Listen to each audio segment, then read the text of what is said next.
xibaar yu wér te wóor ca tàng-tàng ba abonnez-vous pour ngeen di mën di jot suñuy vidéo. daleen ak jàmm seen chaîne bi di Buzz 221 HD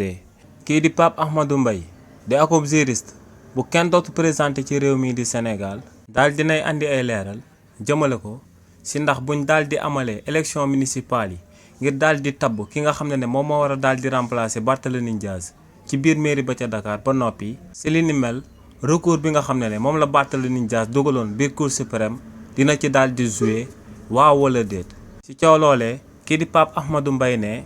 lu leer ba am moom mooy que ne ci ndigalu kii di Moussa Balla Fofana démb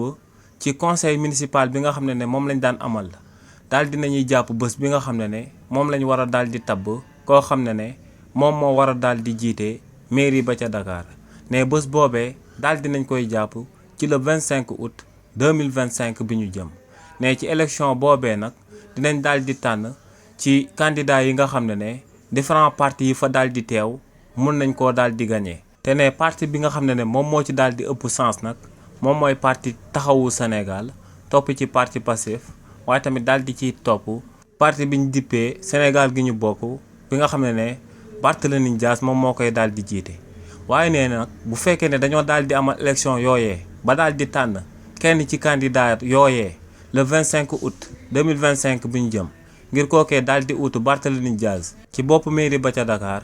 ne kookee bu fekkee ne waa Cour suprême bi nga xam ne daal dinañuy jàpp date ngir daal di jël ndogal jëmale ko ci recours bi nga xam ne moom la Barthélémy Dias dugaloon foofee ci liñ ko rajee ci biir mairie ba ca Dakar